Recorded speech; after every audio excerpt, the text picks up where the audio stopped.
¿Qué amigos? Bienvenidos a 2.5 Gasteiz. Hoy es jueves 11 de febrero y arrancamos un nuevo programa en el que contenidos o argumentos no nos sobran, o no nos faltan, mejor dicho, tampoco nos sobran.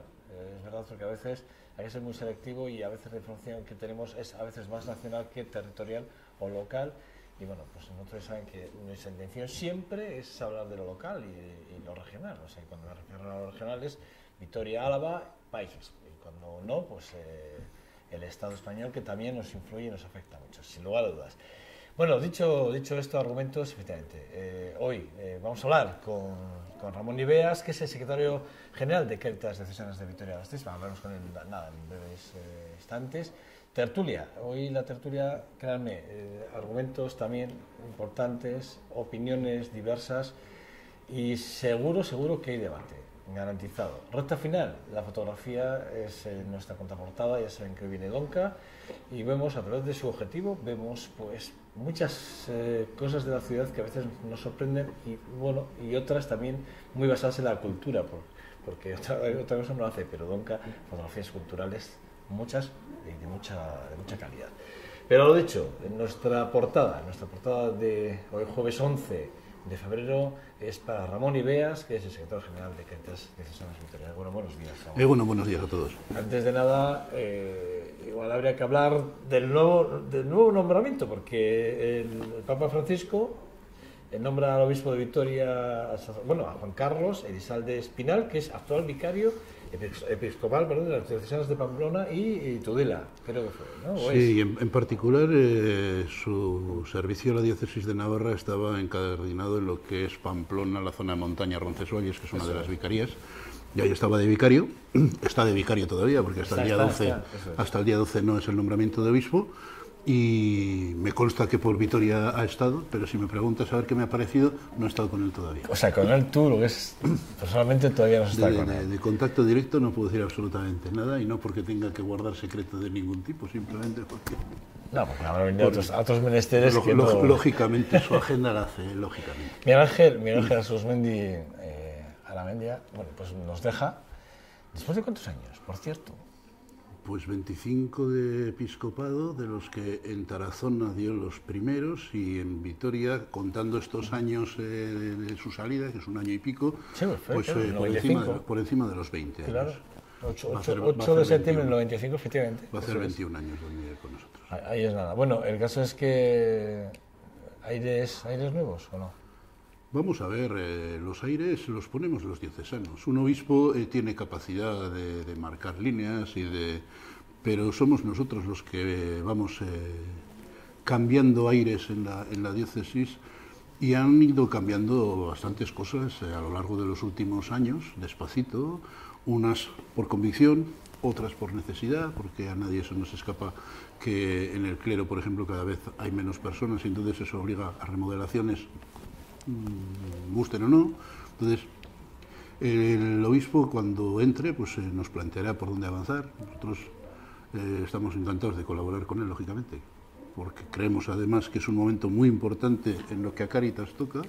Es el momento post-crisis y va a ser el momento más difícil, porque cuando las cosas están mal son tan evidentes que hasta los corazones más duros se ablandan un poquito, pero cuando las cosas empiezan a ir bien, empezamos a cambiar los discursos y empezamos a buscar en quienes no terminan de arrancar o no terminan de encontrar sitio, empezamos a buscar culpables.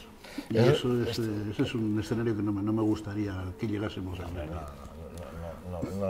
No creo que no sea un aire renovable, de alguna forma. Espero. No lo creo. Bueno, es profesor de Teología y responsable pastoral de la Universidad Pública de Navarra, coordinador del Centro Director Espiritual Diocesano, canónigo prior de la Real Colegiata de Roncesvalles. O sea, es un hombre que tiene un currículum, vamos, envidiable dentro del... Y tiene un trato afable y cercano por la gente que sí le conoce y lo ha comentado. Es un hombre con una sonrisa casi permanente en la boca, es un hombre cercano y es un hombre con el que, ya a un compañero le decíamos, a ver, con el que vamos a construir la diócesis de Vitoria, y a él le vamos a ayudar a ser obispo, porque no nos tenemos que olvidar.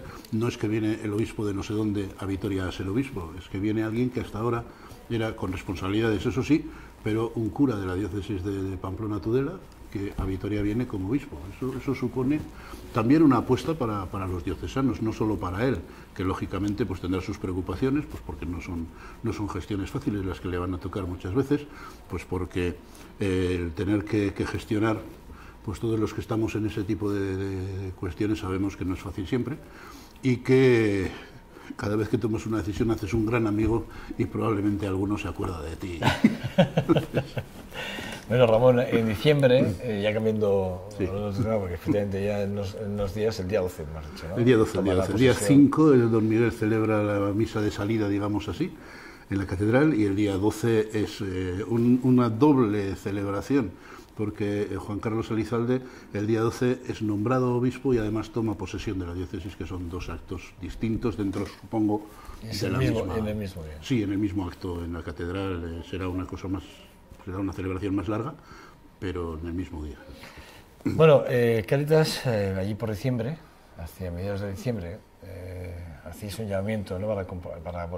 Para que la sociedad se comprometiese de alguna forma de forma más justa y más sostenible. Y habláis de ese lema que cogisteis para esta campaña, que era practica la justicia y deja tu huella, ¿no? De alguna forma. Una campaña que no sé en qué punto está ahora mismo.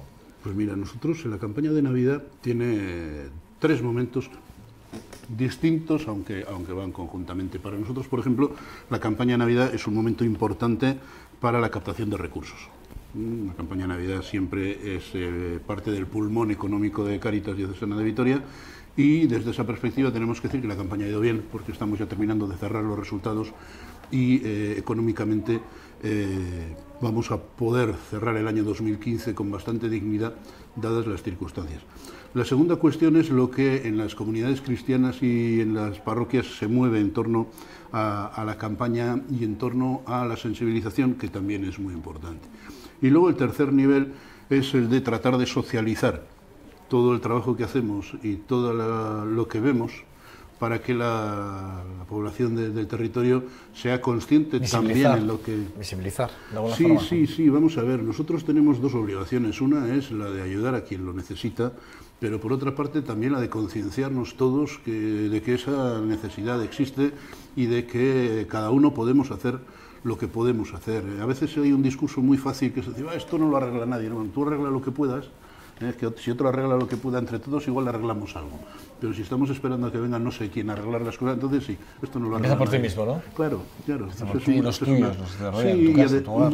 y además intenta socializarte en la medida en la que puedas. Para nosotros es muy importante, por ejemplo, que Cáritas cuente con un colectivo de 831 voluntarios es clave. ¿Por qué? Porque esa es nuestra fuerza.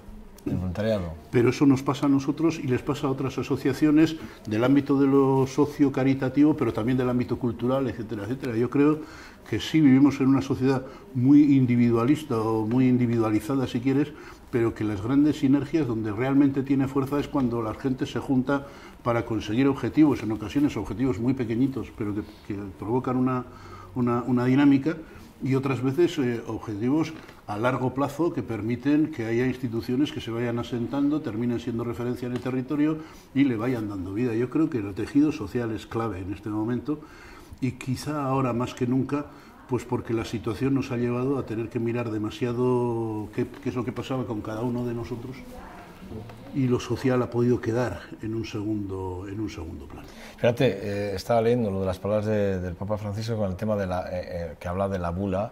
Misericordia Multus. Sí, eso es.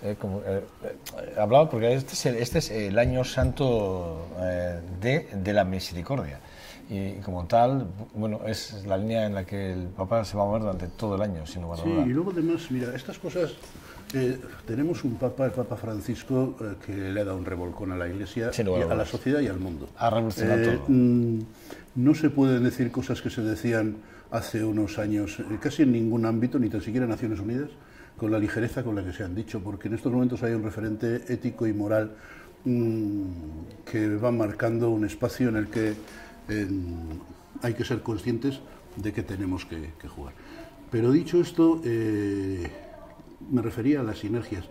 Es curioso cómo, por ejemplo, sin que haya habido una campaña, sin que haya habido una dinámica estructurada, preparada, los grupos de Cáritas y grupos de iglesia, y están haciéndose la pregunta del por qué estamos nosotros haciendo lo que estamos haciendo en Cáritas, que es la primera parte de la Misericordia in Multus, porque el Papa en la Misericordia in Multus comienza haciendo una introducción. En el número 6 recoge algunas de las citas de los salmos que hacen referencia a la figura del siervo de Yahvé, y desde ahí salta a lo que son los textos básicos en el Evangelio de la opción por los pobres en última instancia.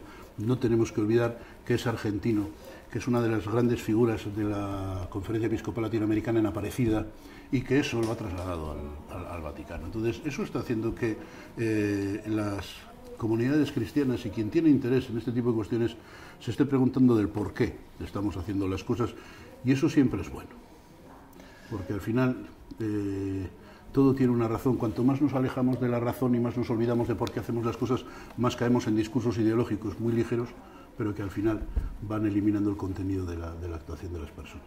Dentro de la campaña, bueno, a la vez que presentabais la campaña, presentabais también la nueva tienda de Cáritas en Vitoria, que está en la calle Fueros número 3, ¿puede ser? En el número 3, lo que popularmente se llama el resbaladero. ¿Una forma de sensibilización y compromiso desde la propia tienda? Sí, vamos a ver, mira, la cuestión es que nosotros hace ya unos años, 4 o 5, cerramos una pequeña tienda que teníamos en la calle Landázuri, en la que queríamos hacer dos cosas. Una era sensibilizar y otra era dar salida a los productos que se elaboran en los talleres ocupacionales, entre otras cosas para dar dignidad al trabajo que están haciendo allí muchos hombres y mujeres, que claro, que si ven que toda su obra termina almacenada en un rincón, pues pierden la ilusión de hacer las cosas. Dimos este paso porque tuvimos la oportunidad de ocupar un espacio físico, una tienda que es propiedad del Obispado, y entonces desde ahí hemos vuelto a relanzar el proyecto. En estos momentos el espacio es bastante más grande y queremos hacer un proyecto además mucho más interactivo. De hecho, hemos arrancado, y lo confesamos con naturalidad, hemos arrancado con una tienda con poca presencia, con muchas carencias en lo que pueda ser el diseño, pero queríamos llegar a Navidad. ¿Por qué? Porque Navidad era importantísimo para nosotros, porque el tipo de producto es un producto navideño, al final es bisutería, son adornos, son este tipo de cuestiones. Ahora la cerraremos durante unos 15-20 días para hacer una obra ya en serio y ponerla bien. La reforma. Pero vamos a empezar en esa tienda con una exposición de esculturas de madera, que nos ha cedido José Luis Larrucea, un sacerdote de la diócesis. La venta de esos productos será un donativo para Cáritas.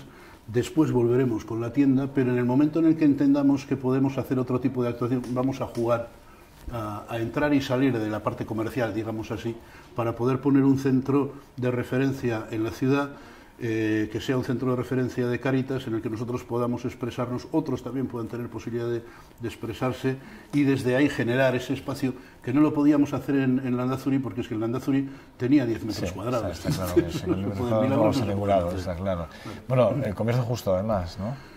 De comercio justo hay otra tienda que hemos abierto en Foros 17. Es que tenéis comercio justo, tenéis por cierto, en la Roza Bastos, tenéis un puesto en la Roza Bastos. Exactamente. Dentro de productos agrícolas de las huertas de Cáritas. Exactamente. Es que, bueno, yo no sé si la gente esto lo conoce o no lo conoce. Insuficientemente, ¿no? Desgraciadamente. Vamos a ver, nosotros comunicamos lo que tenemos, lo que hacemos, pero tenemos dos cuestiones sobre la mesa que siempre pues nos penalizan un poco. Somos muy discretos. Tenemos muy en cuenta eso de que tu mano derecha no sepa lo que hace la izquierda, y a veces nos pasamos en la discreción. Eso es verdad. Eso es verdad. Y luego, por otro lado, tampoco lanzamos grandes campañas publicitarias. Si fuésemos una entidad del sector comercial, el aterrizar en Vitoria hubiese sido una campaña de 15 días previa, una invitación a no sé quién en un acto público, en tal, lanzas y lanzas marca y esas cosas. No lo hacemos. Vamos poquito a poco. La tienda de comercio justo la lidera Misiones Diocesanas, que entendemos le corresponde por esa relación con lo que han sido durante muchísimos años las misiones y los misioneros alaveses en otros territorios, pero ahí estamos, por ejemplo, Cáritas Diocesana, está Eribide, está Alboan, una serie de colectivos y organizaciones que lo que nos preocupa y nos interesa es que ese proyecto salga adelante por la misma razón. Por una parte, darle salida a una producción de unas sociedades, la mayoría de ellas indígenas latinoamericanas, aunque no solo, que con su producción tratan de salir adelante, y por otro lado sensibilizar. En estos momentos hay una cosa curiosa. En Vitoria se puede vestir en las tiendas de Coopera con ropa reutilizada de segunda mano, sí, claro. Se puede comer producto local, algunas de las huertas nuestras también ecológicas, que están siendo trabajadas por gente en procesos de inserción. se puede consumir comercio justo y se puede hacer un regalo de gente que está en proyectos de ocupación, con lo que vamos poco a poco mostrando que es posible vivir de otra manera, pero no porque el discurso nos gusta, otro mundo es posible, no, vamos a ver, en Vitoria, en la calle Fueros en 2 puntos, otro en la calle Postas, que es donde está la tienda, y en la plaza de Abastos, ya hay un circuito en el que si a alguien le interesa se puede mover dentro de lo que es otra manera de hacer la economía. ¿Por qué? Porque de ahí beneficio no sacamos ninguno. Todo lo que se saca se reinvierte en los proyectos, y en los proyectos hay 2 cuestiones que son claves. La primera, tenemos que generar empleo para la gente. Personas. Y la segunda, el que consigamos que experimentar. ¿Y eso qué quiere decir? Que el dinero que vamos a intentar otra cosa, a ver si sale. Si no sale, pues ahí lo dejamos, pero si sale lo convertimos en... Entonces, esa es un poco la dinámica. Pero, principalmente el objetivo son las personas. Sí, vamos a ver, ¿no? Esa es la última. Ya hablas de inserción, como no puede ser de otra forma. Esa es la única razón por la que nos movemos. Por cierto, por acabar con el tema, pero sí que me sorprende el tema del una de las huertas, sí, el convento de las Brígidas, Avechuco, Murguía y Ollón, y luego tenéis Amurrio y Yécora. Sí. Me llama la atención, es decir, porque fíjate, yo me imaginaba huertas, sí, pero no me imaginaba que hubiese tantas. Vamos a ver, yo estos 3 últimos años, porque la huerta de las Brígidas, que fue la primera, la abrimos el 5 de junio de 2014. Después de habernos pegado todo el invierno desbrozando, y el plural, alguno dirá... ¿Tú también? No, yo alguna vez he estado clasificando alubia, eso sí he estado haciendo. Me han tocado otras funciones dentro de ese trabajo. Podría ser. Pero sí, no, vamos a ver, el desfroce de Brígida supuso tractor, meter una reja para levantar, allí había zarza bien cuidada. Entonces, no, vamos a ver, ese ha sido un proyecto bonito, interesante, que está ahí en el centro de la ciudad, que está permitiendo jugar la baza de primero lo ocupacional, después la inserción.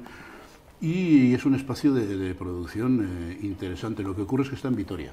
Y entonces, ¿por qué la expansión? Primero, porque Álava es un territorio, nosotros siempre lo hemos denunciado de alguna manera, y entonces tenemos que ser consecuentes.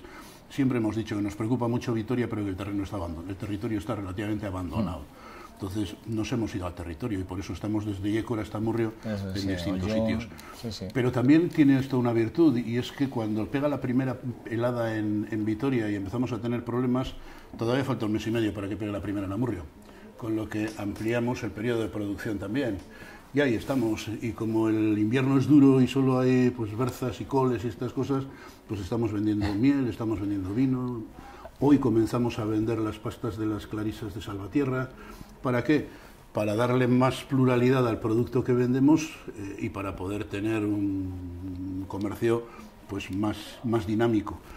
Y siempre lo hacemos con personas que o están en ecológico, o están en lo local, o están haciendo un servicio social. Y además tiene mucho que ver con las líneas de trabajo para el 2016, porque habláis de la inserción en el empleo, la prioridad para Cáritas, y habláis de, como objetivos, además inmediatos, habláis de la empleabilidad, la posibilidad de acceso al mercado laboral, de trabajo a las personas que acuden a Cáritas, que no sé en qué números estamos manejando en estos momentos. ¿Con qué números habéis cerrado el 2015? Mira, nosotros en estos momentos estamos muy preocupados por 3 espacios. Uno, el más difícil, es el del acceso al trabajo, pero es fundamental el de la formación. Y tenemos un territorio en el que hay personas que incluso para la formación necesitan unos previos.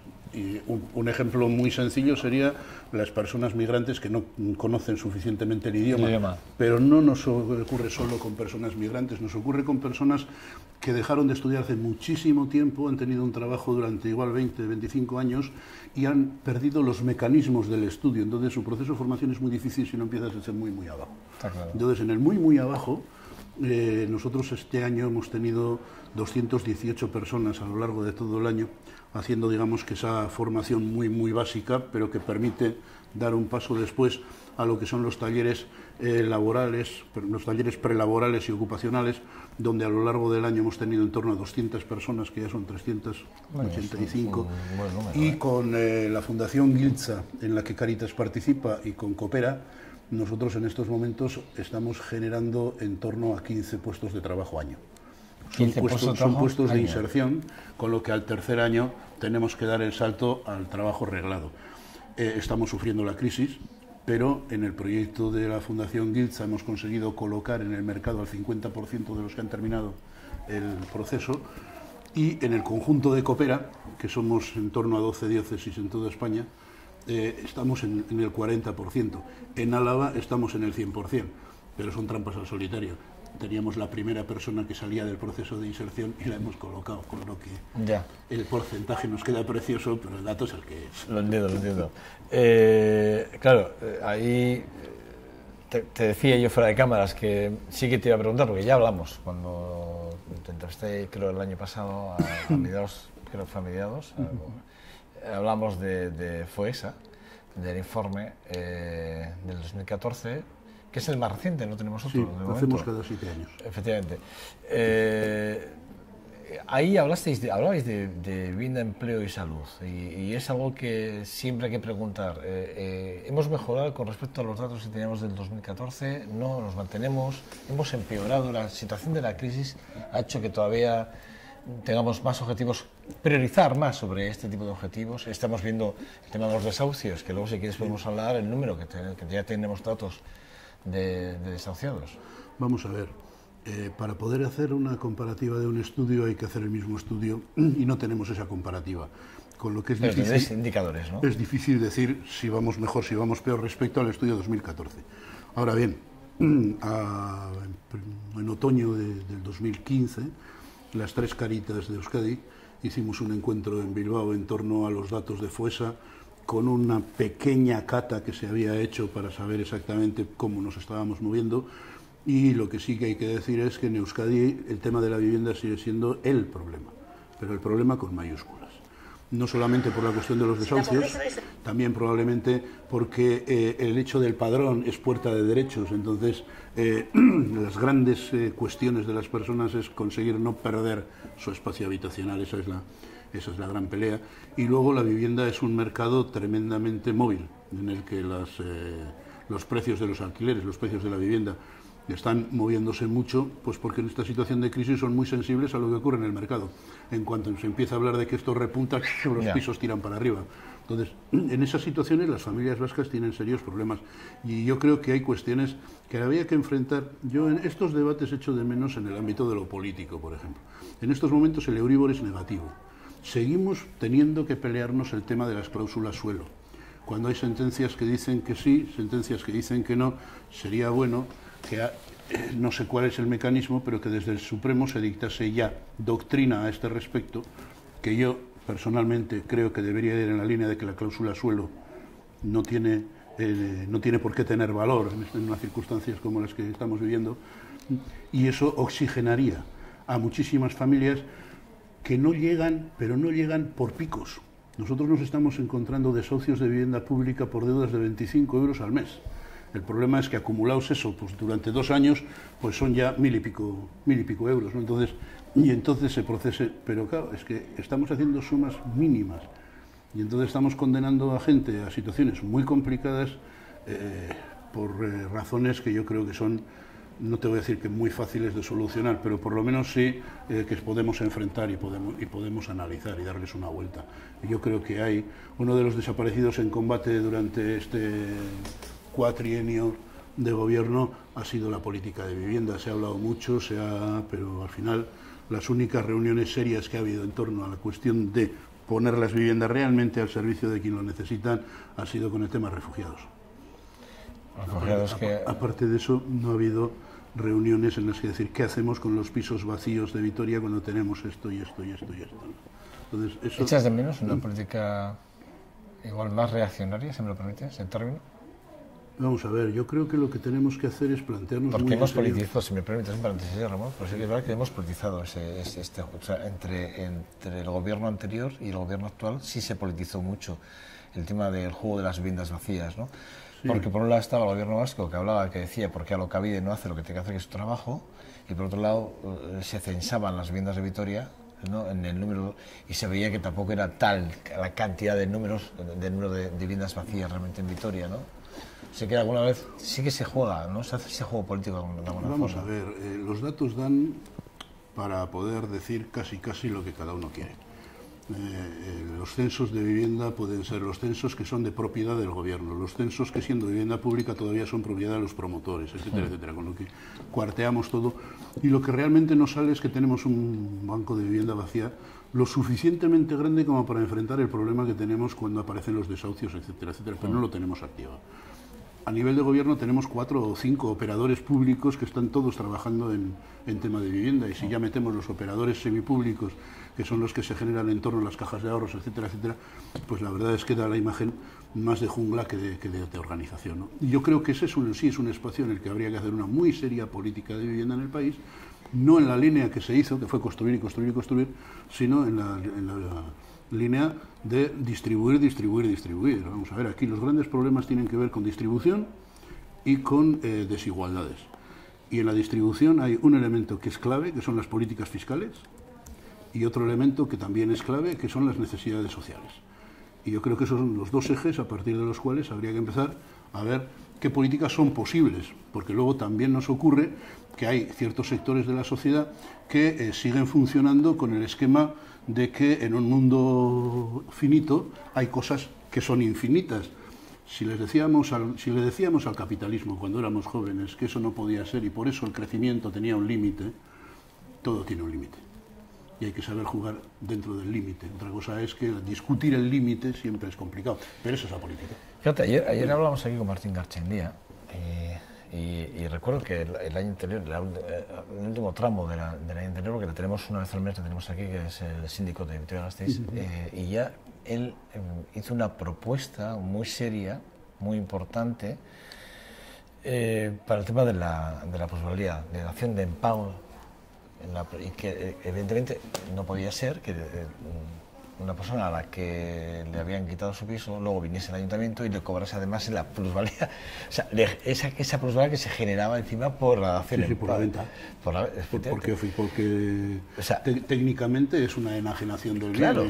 La enajenación del bien produce un margen y ese margen tienes que pagar, pagar la parte que le corresponde. Pero fíjate qué contradicción, porque a alguien que le quitan el piso porque no puede pagar, encima le obligan a pagar una plusvalía que se genera en ese... Pero no es la única contradicción. Por ejemplo, mira, nosotros nos pasa. Si nosotros tenemos una familia con 2 chavales o 2 chavalas, me es igual, en una situación complicada que tenga una percepción de renta de garantía de ingresos como único modo de vida y necesita una vivienda. Si me voy al parque privado, mantengo la renta de garantía de ingresos. Si me voy al parque público, mantengo la renta de garantía de ingresos. Pero si me voy al parque público, pierdo cualquier otro tipo de ayuda del ayuntamiento. Ni ayudas de emergencia social, ni... Con lo que al final, irme al parque público, que debería de ser el servicio público, me es más oneroso que quedarme en el privado. Y eso nos genera contradicciones. ¿Por qué? Porque al final se produce lo que los economistas, 2 premios Nobel además, Krugman y Stiglitz, denuncian muchísimas veces. O sea, se produce una privatización de los dineros sociales. ¿Por qué? Porque al final, para cubrir esas necesidades, terminamos manteniendo a gente que no las tiene. Está claro. Hay una transferencia y los pobres se convierten en elementos de transferencia. Y entonces yo creo que ahí tenemos que hacer un esfuerzo para que la sociedad sea, en última instancia, la que se beneficie, si alguien se tiene que beneficiar del trabajo que se hace para que la gente que está en situación de necesidad pueda estar mejor. 25.449 parados hay en Álava ahora mismo. ¿Cuál es la reflexión que habéis hecho desde Cáritas? Pues mira, la de este mes ha sido que el dato es malo, porque además rompe una tendencia que venía desde mayo, en el sentido de que está bajando el paro, y porque da una imagen de paro, de trabajo muy unido a la coyuntura navideña, coyuntura veraniega, coyuntura... eso quiere decir que el tejido industrial todavía no está en condiciones de generar empleo suficiente, si es que alguna vez lo va a estar, que ese es otro debate. Pero en estas circunstancias además a nosotros nos penaliza más, porque somos los que peor posición tenemos para poder acceder al mundo del trabajo. No es lo mismo salir de un curso último de una facultad universitaria que estar en los talleres de Cáritas a la hora de acceder al mercado. El nuestro siempre es más reducido y es complicado. Nos preocupa ese dato porque está estabilizado ahí desde hace 3 años y eso está cronificando la pobreza. Y claro, empezamos a cruzar datos y ese es clave. Eduardo Ochoa Aspuro Gutiérrez, que conocerás, sí, ¿vale? Hizo un informe sobre la pobreza para el IBIDE, de la pobreza energética habló, y puso de manifiesto que en España, después de Grecia y como Estado miembro de la Unión Europea, con mayor incremento de registros de porcentaje de población en el riesgo de pobreza y exclusión social, que ronda entre el 23 y el 28,2%, ahí es nada. Son datos del Eustat. Hablaba de que se les había subido la factura de la luz, entre el 60% en el 2007, mientras que las rentas habían bajado el 8,5%. Sí. O sea, hemos seguido generando, evidentemente, mucha pobreza, pero en muchas ramas, y entre ellas la de la energía, que fíjate que es miserable, a mí me parece que es muy miserable. Vamos a ver, este punto. Yo creo que aquí hay dos cuestiones que habría que analizar muy despacio. Uno es, España es el país más desigual de la Unión Europea en estos momentos. ¿Por qué? Porque se ha legislado de forma que quien tenía, tiene más. Entonces, eso ha castigado a los más pobres. ¿Qué es lo que ha preocupado? El beneficio de las eléctricas, el beneficio de las empresas sobre la situación de los trabajadores, a los que también cuando se reformó la normativa, se les castigó. En estos momentos tenemos una peor ley en el ámbito del trabajo de la que hemos tenido en otros momentos. Eso es así. Ahora bien, yo sí quisiera hacer un subrayado. Cuando hablamos de pobreza energética, cuando hablamos de pobreza infantil, a veces eso nos lleva a quedarnos con pobres niños, pobres tal, pobres cual. Vamos a ver, son familias las que no pagan la luz, son familias las que no encienden el gas, son familias las que tienen los niños, las familias son las que están mal. Y quizá tendríamos que plantearnos también muy en serio una política de familia seria, que no la hemos tenido ni en España ni en Euskadi casi nunca. Yo recuerdo el famoso cheque bebé de Zapatero, que fue una ocurrencia que duró lo que duró ese presidente, o sea, se fue con su ocurrencia, ¿no? Entonces, no puede ser. Las cosas tienen que estar mucho más estructuradas. Nosotros tenemos, a partir del tercer hijo, la valoración de familia numerosa. Los vascos del norte, porque dicen, no es que es Francia, no, mira, en Iparral de un guipuzcoano que pueda vivir allí por la razón que sea, del tercer hijo no paga un duro. ¿Por qué? Porque eso está absolutamente cubierto en Francia con un salario mínimo interprofesional de 1.200 euros, el doble de lo que tenemos en el sur, ¿no? Entonces, yo creo que tenemos necesidad de sentarnos despacio y hacer política, y no ruido, que muchas veces lo que hacemos es ruido. Llevamos 20 días de ruido, que si me siento aquí, me siento allí, si va con corbata, si va en bicicleta, si va... Vamos a ver, perdonen ustedes, que es que esto es un poco más serio que todo eso. Más serio que muchas otras cosas, y por acabar, y se me quedan cosas en tintero, pero no puedo dejar de preguntarte, ¿no? Estamos viendo como este último éxodo que está llegando a Turquía, de sirios, evidentemente huyendo de la guerra, y estamos viendo lo que está pasando en los bombardeos de los aliados de Assad. Evidentemente están destrozando a la población siria y obligándolos a desplazarse. Y ahora hay más de 60.000 desplazados, nuevos, desplazados, y estamos viendo cómo están intentando, arriesgando sus vidas en el mar. Ayer volvemos a ver cómo llegaban barcas llenas de gente, con niños, evidentemente, huyendo de la masacre, ¿no? Y vemos como la comunidad internacional, si me lo permites, no hace nada, no está haciendo nada, y se están unos a otros, el caso es que se dicen que tú dejas de hacer para que yo haga, tú no haces, tú te quitas para que yo me ponga, pero resulta que no me dejas. Y en tanto en cuanto están masacrando, se está muriendo de hambre, está muriendo de frío. 10.000 niños han desaparecido, que nadie sabe. Es verdad que hay una denuncia de la comunidad internacional de esa desaparición de esos 10.000 niños, que se creen que están en manos de las mafias europeas, con el tema de tráfico de órganos, entre otras cosas, ¿no? O sea, estamos hablando de algo que me parece espeluznante y que no está a la altura de las circunstancias de lo que reclama la sociedad, yo creo. Vamos a ver, yo creo que a esta generación europea se le va a juzgar por esto. O sea, cuando llegue la memoria y llegue la historia, el no hacer nada es un elemento que va a estar ahí sobre la mesa. Dicho esto, yo sí que creo que también tenemos que ser tremendamente honestos. La persona probablemente más progresista en estos momentos entre los políticos de cara a los refugiados es Angela Merkel, curiosamente, que es la persona que está impulsando en Alemania, incluso contra sus propios socios del gobierno, el que los refugiados tienen que entrar, y además está poniendo dinero, y está el gobierno español, de los 9.000 millones que Europa ha decidido poner sobre la mesa, pone 9. Ese es nuestro gobierno, esa es nuestra actitud. Serán unos impresentables, de acuerdo, pero hemos votado y casi Y el Partido Popular ha vuelto a ganar las elecciones. Entonces, seamos conscientes de que esto no es responsabilidad de 4 impresentables. Somos bastante impresentables todos. De hecho, en torno al eje de los refugiados está creciendo la parte más xenófoba y menos presentable de las sociedades europeas, lo cual no quiere decir que todas las personas en Europa sean así, pero eso también está presente.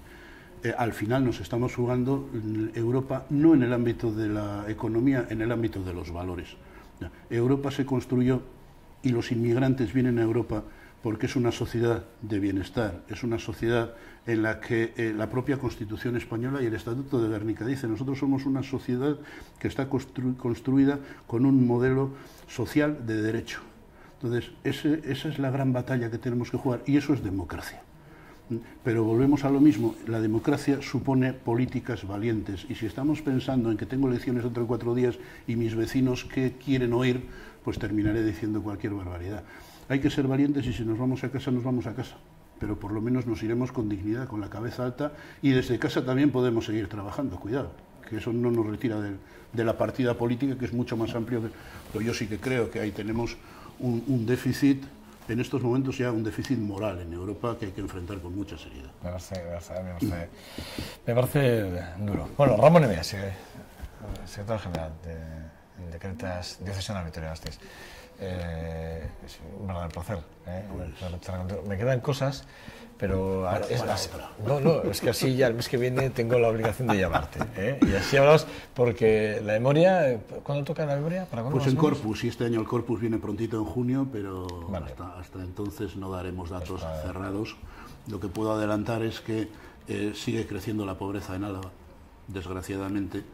No en datos de los que fueron allá por el año 2012, 2013, que eran crecimientos de 50, el 60 y el 70, pero no conseguimos eliminar la pobreza, y eso es un problema. Es un problema porque ya hemos llegado ya tan abajo que no conseguir eliminar ni estando ahí abajo, pues es duro. Ramón Emeas, lo mismo. Hasta cuando queráis. Cuídate y nos veremos eso lo decidís vosotros. Enseguida, en breve. Gracias. A vosotros. Nada, pausa para publicidad y regresamos en dos segundos para hablar del deporte, porque hoy hay Euroliga, hoy juega el Baskonia. Hasta ahora.